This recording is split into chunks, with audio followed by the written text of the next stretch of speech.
Welcome back to Rosemarie's Kitchen. It's June, it's Father's Day, it's a time of gatherings, and I have a special meal or side dish for you. Taco salad is easy to make, and here's mine.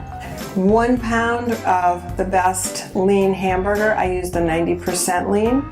A small onion. You can choose the kind of lettuce that best suits you. 1 can of kidney beans or black beans or pinto beans, and if you are vegetarian, just use as many cans of different beans as you want and omit the meat.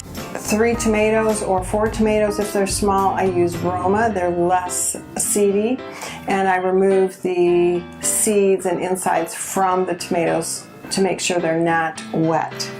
A package of dry taco seasoning. I use low sodium, and 4 stalks of celery cleaned and chopped.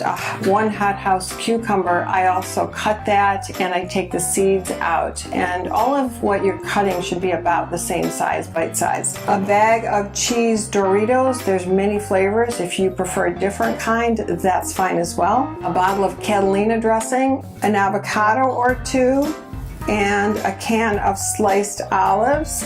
You will first fry the hamburger and onion that you have sliced, again bite-sized pieces, in a frying pan until the hamburger is no longer pink. You will drain any grease that's in there, and then you will add 1 package of taco seasoning and follow the directions. It's either going to be 3/4 of a cup or a cup of water, and mix all that together. Let the water then dry out of it as it continues to fry, and the taco seasoning will coat the meat. Then you need to put it in a bowl because you will cool the meat. Then in a bowl, mix the tomatoes, celery and cucumber that you've cut, beans that you're using, drained, and I rinse mine, and put those in a separate bowl. You will add the olives, the black olives, about an hour before you want to serve this. What you need to do is combine the cooled hamburger with the things that you've put in the bowl and set aside that you've cut. So the beans, tomatoes, celery, cucumber, you'll put those with the meat and you will stir and mix them together. You will add the lettuce when you're ready to serve, along with the Catalina dressing. About a half a bottle goes in there, and you will crunch up the Doritos. You will crush the Doritos in the bag, and they don't have to be into smithereens. Don't crush them because you're so mad at them, but do crush them, break them up.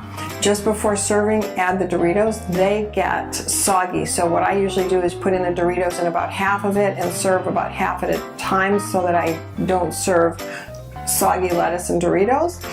And then I will also add on the side of this with seasoned sour cream, and what I do is I take a package of taco seasoning and put it into as much sour cream as I think we need, and just taste as I go to see how strong I want it, and I serve that on the side. You can serve it with salsa, and of course the grated cheese can be garnished on this taco dip or on the salad as well, your choice of cheese. I tend to use cheddar or a mix of cheddar, white and yellow.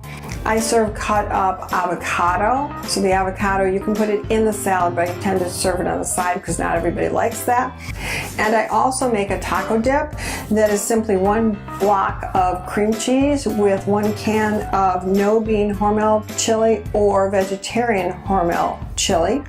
And I put that in a pan on the stove top until the cream cheese melts in it. You have to stir it quite often. You don't want it to burn. And you can serve that warm with your salad, with your cold salad, or even cooled. It's a great dip on its own, or with this, or tacos, or other meals you may think of. And I tend to serve also the Tostitos, the dipping kind, or you can use the Fritos, the dipping kind, and that way people can have a choice of how they want to eat the salad and with what, and you have a couple of different offerings for them. This is a great dish for Father's Day or any gathering, or just for a simple meal at home. You can make it year-round. It is tremendous and loved by my family.